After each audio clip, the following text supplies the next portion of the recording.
dubbatanii? Ayyoo. Ayyoo. Beelaanii kufanii irratti fakkaata. Ayyoo gii. Ayyoo.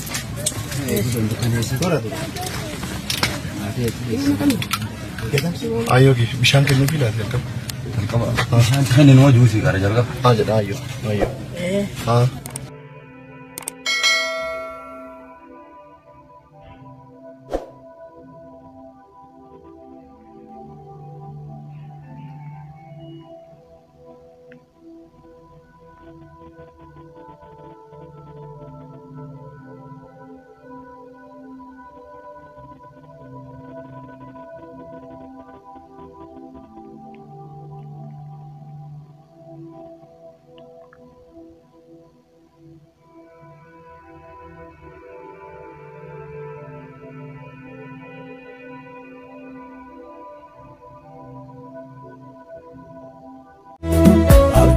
Raawwate milkiin koosin tole dhahaan darbatames nan kaasne mogolee.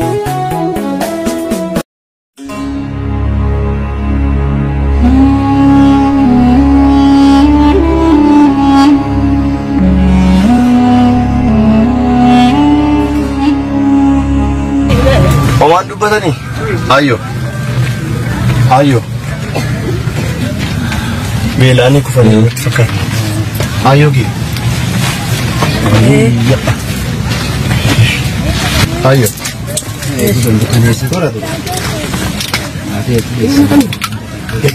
Ayyoo gii bishaan kennuufii laata jalqaba. Bishaan kennuun waa juusii gara jalqaba. Jedha ayyoo. Ayyoo.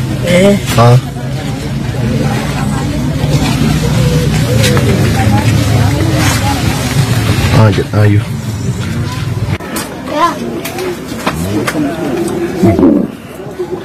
Meme bishaan kana dhugaa ayyoo.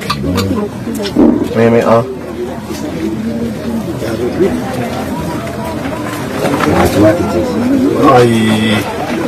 ay hin dandeenye bal'aa. Hin dandeenye.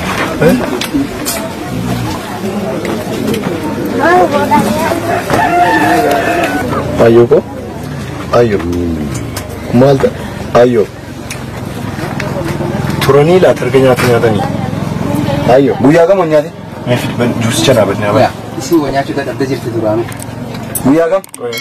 Nyaachuu hin dandeenye. Ayyoo. Torban kanaati. Torban tokko nyaatin. Torban tokko osoo hin nyaatin dhugaa. Torban tokkodha. Gara tokko ne kana kun jiru. Ayyoo. Ayyoo kiyya. Maali isin godhaa jira ayyoo kiyya? Maali isin godhaa jira? Ayyoo. Ayyoo.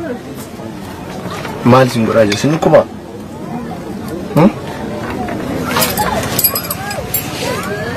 Lala.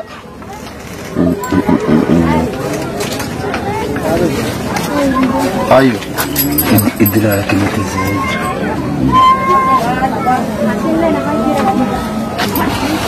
Dubbachuu dadha. Mee dhugaa kana.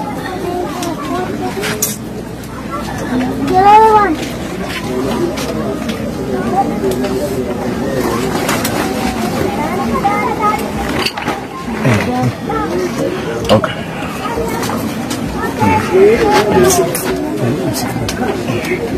Dabalu? Dabalu xiqqoo.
abboomee akkuma argaa jirru dudduuba kanatti jechuudha loowwan illee dhumattee hongeen illee hammaattee mee maali rakkoon keessan asirratti wanti isin mudate maali? Kun rakkoon keenya wanni nu dhaqqabe hongeen bonaa kun nu dhaqqabe beelomnee baanderaa jalaa teennee ilmaan qabnu guurrannee jaartii qabnu jaarsi qabnu guurrannee loon hin qabnu waan tokko hin qabnu baqannee baanderaa jalatti dirijjitiif waaqaaf kanaan arma geenne malee silaan habsee teennayyuu hin dhaqqabanii arri qoodi dirijjitiif mootummaa yookaan wal qabsiitee nu dhaqqabneef guyyaa har'aa nagaan dhaqqabnee jirraa.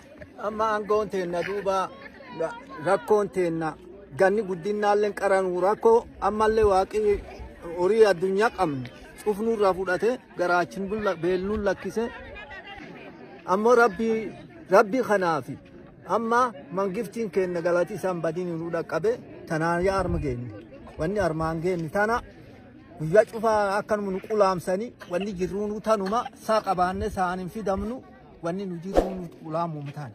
Hayyee ulfaadha.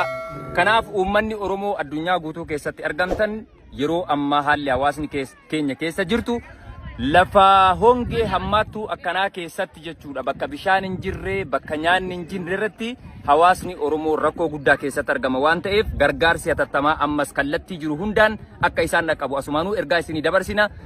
Haala hammaattuu keessa jira hawaasni keenya waan ta'eedhaaf jechuudha hawaasa keenya haa dhaqqabnu kanumaan isiniin jedha galatooma. Akkuma kanaan dura waadaa galle Boorana qaqqabneera. Yooyyaa akkam jirtu Boorana Yaabeelloo jirra. Ummata keenya Booranaa bira dhaabbachuuf hiriyoonni keenya 23 taanuu walitti mari'annee waan qabnu walitti bubbusnee aggaaccaanee boqqolloo keenya bitanne Boorana Yaabeelloo deemnee boqqolloo bitamne mana ufcoo geessine mana ufcootti daaksisne waan rakkina ummanni keenya keessa darbaa jiru nutis keessa darbuu qabnaa jenne daaksisnee yeroo baachuu qabnutti baannee ummata keenya rakkinaaf gadadoo ummanni keenya keessa jiru argine ummata garraamii ummata miskiinaa akkasitti nu simate Oromoo koo ija kootii nan arge hangafni kee boronni rakkina hamaa keessa jira hundumti keenya ummata keenyaaf waan dandeenyuun haa dirmannu bira haa dhaabbannu please hiriyoonni keenya nu faana dhaabbatanii nu gargaaranii kanaan nu gaan isaan kana eebbifama. Jirtuu uummata qashtii nagaan koo bakka jirtan maratti sinaa qaqqabu amma kan jirru magaalaa Yaabeellooti qarshii hiriyoota keenya walitti siqnuuni qarshii walitti buusnee achuma boqqolloo binnee boqqolloo sana daasisnee kan daasisne illee kuntaalatti naqnee borontaasaa immoo kan daakame sana mana baaburaatti feenee konkolaataatti feenee jechuudha. Gara aanaa taltallee magaalaa Dibbee Gaayaa jedhamtudha kan nuyi geessine kan Yaabeelloodhaa kiiloomeetira 130 ol fagaattee jirtu argamtu jechuudha. Naannoo sanatti namoonni hongee kanaan miidhamanii jiranii kan gargaarsa namummaa barbaadanii namoota 67 olidha. Kan nuyi qaqqabne immoo gara namoota 400 hanga 500 qofaadha. Kan nuyi qaamaa asitti argamuu barbaanne harka caaluu uummata kanaa fi sagalee akka taanuu fi uummati kun akka gargaarsa hedduu barbaadudha. Kanaaf hiriyoota asirratti argitan kun immoo hiriyoota qarshii haalee nu gargaaranidha. Booronni gargaarsa keessan